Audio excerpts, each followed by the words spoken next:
Halo semuanya, kembali lagi di channel YouTube Evi Wahyu. Pernah nggak sih kamu bingung gimana sih cara menyambung listrik rumah baru? Perlu bayar berapa? Dan listrik 1300 VA itu cukup nggak sih buat rumah yang ada kulkas, mesin cuci, sama AC? Nah, di video ini kita akan bahas semua itu secara lengkap, runtut, dan mudah dipahami, mulai dari kapan waktu yang tepat untuk mengajukan sambungan, syarat dan dokumen apa saja yang harus disiapkan, berapa biaya pasang listrik PLN terbaru, dan pilihan watt atau daya listrik yang cocok untuk rumah tinggal itu sebenarnya berapa gitu ya. Yuk kita mulai satu persatu. Tapi jangan lupa yang belum subscribe dulu ya. Subscribe dulu.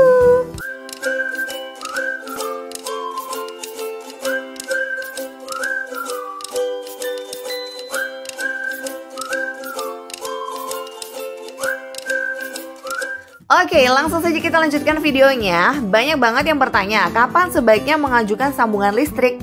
Karena ini penting banget ya teman-teman. Banyak orang mengira pasang listrik bisa dilakukan kapan aja selama proses bangun rumah. Padahal PLN itu hanya akan menyambung listrik kalau instalasi rumah kita itu udah siap.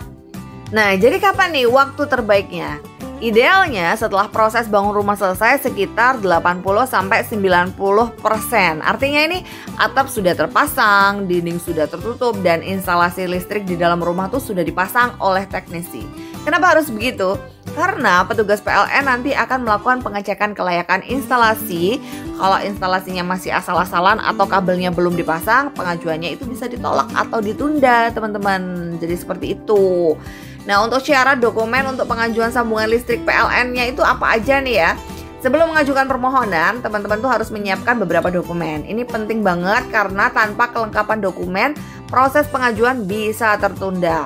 Yang pertama, dokumen yang dibutuhkan itu adalah fotokopi EKTP pemilik rumah, alamat lengkap lokasi rumah, serta titik koordinat atau denah lokasinya. Teman-teman lampirkan juga itu ya. Kemudian nomor HP aktif dan email. Kemudian instalasi listrik rumah sudah dipasang, minimal stop kontak, saklar, dan MCB itu udah tersedia. Berikutnya sertifikat layak operasi atau SLO ya, yang dikeluarkan oleh lembaga inspeksi teknik terakreditasi. Nah, biasanya kalau kita mau mengajukan itu ada kok di situ pilihannya untuk sekalian dengan SLO ya. Kemudian surat kuasa jika pengajuan dilakukan oleh orang lain. Kemudian surat pernyataan tidak keberatan dari pemilik tanah jika kamu masih menumpang atau tinggal di tanah orang tua, seperti itu. Nah, ini ada pembahasan apa itu SLO dan kenapa penting. Nah, SLO itu atau sertifikat layak operasi adalah dokumen resmi yang menyatakan bahwa instalasi listrik di rumah kamu itu aman dan sesuai standar. Nah, dokumen ini wajib untuk semua pemasang listrik baru dan diterbitkan oleh lembaga inspeksi teknik yang sudah ditunjuk oleh pemerintah. Biasanya kamu tuh bisa sekalian pesan jasa instalatir resmi yang bisa bantu sekalian urus SLO-nya ya. Jadi ada nanti di aplikasi kalau teman-teman mengajukan itu ada. Biayanya berapa? Kisaran biayanya itu adalah sekitar 100.000 sampai 150.000 tergantung wilayah dan penyedia jasanya. Kemudian untuk cara mengajukan sambungan listrik itu ada 3 cara ya teman-teman. Teman-teman bisa pilih yang menurut teman-teman paling gampang ya. Yang pertama itu online via website PLN. Langkah-langkahnya itu teman-teman buka situs resmi PLN di https://layanan.pln.co.id atau teman-teman bisa download di Play Store PLN ya, PLN 123 gitu kalau nggak salah. Teman-teman itu klik menu pasang baru, terus teman-teman isi data pribadi dan lokasi pemasangannya. Kemudian teman-teman pilih daya listrik dan sistem prabayar atau pasca bayar gitu. Dan teman-teman nanti bisa langsung upload dokumen yang diminta. Dan teman-teman akan mendapatkan kode pembayaran atau ID PEL. Dan teman-teman bisa melakukan pembayaran melalui bank, ATM, atau dari aplikasinya itu. Dan untuk selanjutnya teman-teman tunggu petugas PLN-nya itu datang untuk survei dan pemasangannya gitu ya. Kemudian ini pilihan keduanya, teman-teman bisa melalui aplikasi PLN Mobile ya. Teman-teman bisa download dulu di aplikasi PNL Mobile, login dan pilih menu pasang baru. Prosesnya mirip seperti di website ya. Teman-teman bisa tracking status pengajuan dan langsung dari aplikasi seperti itu. Atau yang ketiga, teman-teman bisa langsung datang aja ke kantor PLN kalau males gitu, kalau males ribet. Tapi kalau saya justru malah males banget kalau harus datang ke PLN. Maunya ya udah dipakai online aja gitu ya. Dan untuk teman-teman yang kurang familiar dengan aplikasi, bisa langsung datang ke kantor PLN terdekat. Di situ teman-teman isi formulir manual dan sertakan dokumen fisiknya yang dibutuhkan tadi ya.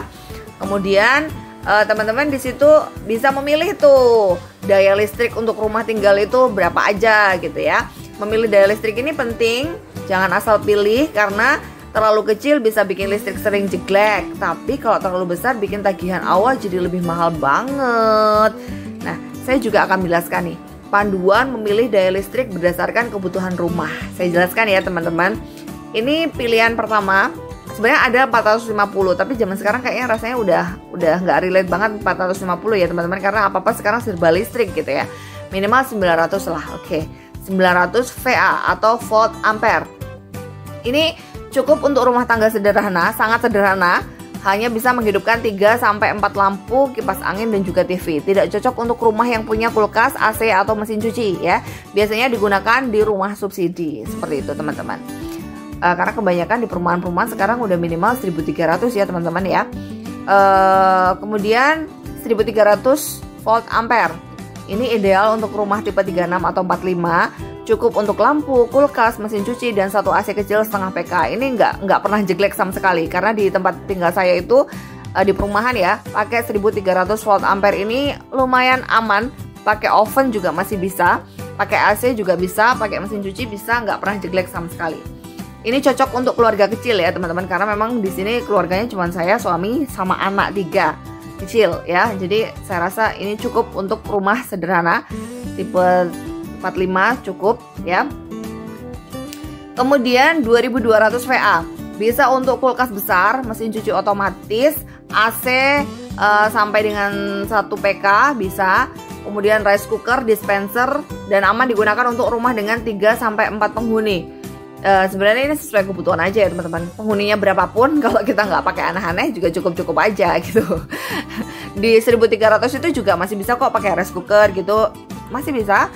Ya sekali lagi kalau misalnya nyalanya bareng semuanya ya kemungkinan jeglek. Tapi kalau misalnya buat nyetrika apa-apa, rasanya kalau 1300 itu juga masih okay, masih bisa gitu ya. Tapi kalau teman-teman mau pasang 2 AC gitu ya, ya sebaiknya yang 2200. Tapi kalau AC-nya cukup satu aja, 1300 masih cukup. Kemudian 3500 VA untuk rumah modern dengan 2 AC, oven listrik, microwave, dan banyak perangkat elektronik. Teman-teman cocok untuk rumah tipe 70 atau 2 lantai. Ini teman-teman pakai yang 3500 VA ya, atau 4400 VA ke atas. Ini untuk rumah besar, villa, atau rumah yang juga difungsikan sebagai kantor ya teman-teman. Ini bisa digunakan bersamaan dengan banyak alat berat seperti water heater, oven listrik besar, hingga pompa air otomatis seperti itu. Kalau 1300 tadi saya belum pernah coba pakai water heater karena water heater di sini itu pakai gas teman-teman. Oke, saran umumnya untuk keluarga kecil itu teman-teman bisa pakai 1300 VA sampai 2200 VA itu sudah cukup. Dan kalau kamu kerja dari rumah sering pakai laptop, printer, atau alat berat, bisa pilih 3500 VA ya. Dan untuk biaya pasang listrik PLN-nya itu terbaru di tahun 2025 ini itu sudah resmi ditentukan oleh negara ya teman-teman, dan dihitung berdasarkan daya listrik yang teman-teman pilih. Nah, ini akan saya jelaskan estimasi biaya penyambungan resmi PLN di tahun 2025 tanpa pungli atau jasa calo ya. Ini resminya dari negara. Untuk daya 900 VA itu biaya penyambungannya itu adalah Rp843.000. 1300 VA itu adalah Rp1.218.000. 2200 VA itu adalah Rp2.062.000. 3500 VA itu adalah Rp3.375.000. 4400 VA itu adalah Rp4.295.000. Jadi yang membedakan itu ya ini besaran biaya penyambungannya. Jadi semakin besar daya yang teman-teman sambung di rumah, maka biayanya juga akan semakin besar. Nah, ini ada catatan penting dari saya. Biaya ini hanya untuk sambungan PLN ya teman-teman, nggak termasuk yang lain-lainnya. Jadi kayak untuk stop kontak, saklar dan lain sebagainya, ya udah kita siapin sendiri. Ini cuman biaya sambungnya aja, belum termasuk biaya instalasi listrik dalam rumah yang bisa mencapai 1-2 juta tergantung jumlah titik lampunya ya. Ini juga belum termasuk biaya SLO ya teman-teman. Tadi seperti yang saya katakan tadi, sertifikat untuk kelayakan rumah kita itu 100.000 sampai 150 ribuan, itu belum termasuk di situ. Nah, kemudian kalau kita udah menentukan wattnya, kita tuh bisa menentukan juga kita mau pilih prabayar atau pasca bayar. Nah, kita ke prabayar dulu atau token listrik ya. Familiarnya kita beli token gitu ya. Teman-teman di sini beli token dulu baru dipakai. Mirip pulsa, jadi lebih hemat dan kita tuh bisa ngontrol kebutuhan kita gitu ya. Jadi kayak kita ngecek, aduh ini 500.000 ternyata kok nggak sampai sebulan. Nah, kita bisa menghemat lagi penggunaan kita gitu ya. Ini cocok untuk rumah yang jarang ditinggali, dikontrakkan atau anak kos, supaya nggak membengkak biayanya kayak gitu-gitu ya. Jadi kayak kita lebih bisa ngontrol gitu. Kalau pasca bayar itu listrik dipakai dulu baru dibayar di akhir bulan. Nah, ini yang bikin kita deg-degan ya. Saya nggak suka seperti ini. Saya lebih suka yang prabayar karena kita bisa ngontrol penggunaan kita.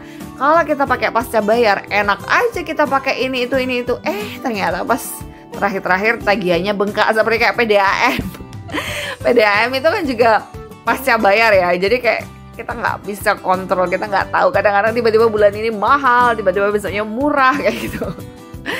Oke, jadi kalau pasca bayar itu kita pakai listriknya dulu, nanti dibayar di akhir bulan. Praktis sih, tapi butuh disiplin dalam bayar tagihannya. Jangan sampai kita tuh kena denda, nanti bisa-bisa diputus sambungan listrik kita ya. Kemudian cocok untuk rumah pribadi yang ditinggali rutin, karena nanti kalau misalnya nggak rutin ditinggali, waktunya bayar-bayar repot kita tuh ya.